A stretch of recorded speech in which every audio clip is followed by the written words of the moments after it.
So thank you.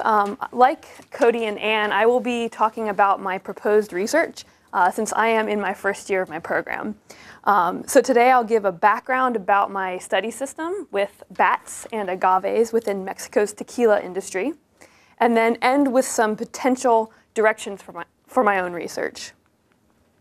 So you may wonder, what's the connection between tequila and bats?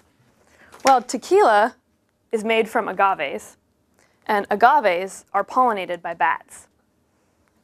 And within Mexico, there are two species of pollinating bats that pollinate agaves. And these bats rely on the agaves during their annual migrations. So we can see here, on their northward migrations in the spring, they follow the cactus blooming of columnar cacti and feed on the cactus. But in the fall, they go back to the south, following the blooming of the agaves. And so within Mexico, agaves are used for many purposes, one of which is tequila production. Another use is for mezcal production, which is another alcoholic beverage, and other cultural uses. And for these purposes, agaves are grown both commercially and are harvested in the wild. So for tequila production, most of the agaves grown for this purpose are grown commercially.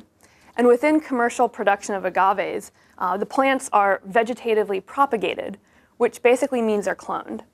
And so what happens is the farmer cuts off the flowering stalk as it's about to emerge, which increases the sugar content of the agave, but this decreases the genetic diversity among the crops because they're not being pollinated by bats. And then in relation to bat conservation, this creates food deserts for those migrating bats, which is thought to contribute to their declines. For mezcal production, agaves are also grown commercially, but they are also harvested from the wild. And wild harvest of agave is becoming much more popular for the specific type of agave called Tobala agave.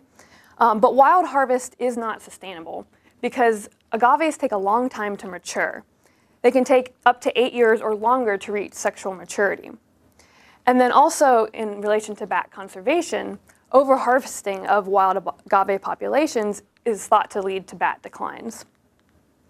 And then again, there's the other cultural uses that have historically been used, some of which are pictured here. And again, most of these agaves for this purpose are harvested from the wild. So there's this problem of bat conservation within this system, and that's what I'm interested in looking at. There's been this proposal to pursue bat-friendly management and harvest methods, an approach to tequila and mezcal producers and the rural communities to look at these methods. And some of these bat-friendly methods could be to allow a small proportion of farmed agaves flower, which would increase the genetic diversity of the agaves and would also provide food for the migrating bats. Wild harvest could also be offset by replanting programs.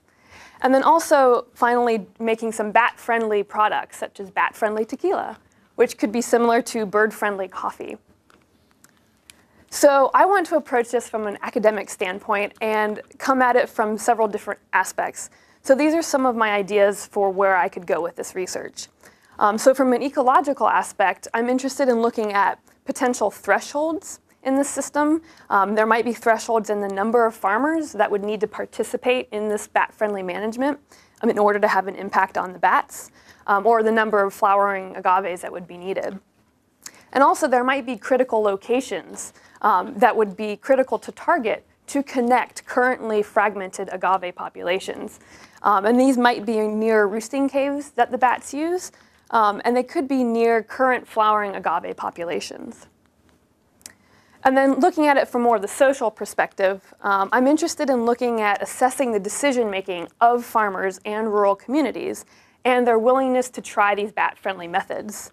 And some of the factors that could influence this are socioeconomic factors, the influence of social networks, and also their perception of bats and whether they think they're important or not. And then finally, analyzing the drivers that might be needed to get a bat-friendly management program started. Could it be individual efforts, or would it need to be more of a collective action situation? And so with that, I'll take any suggestions or questions.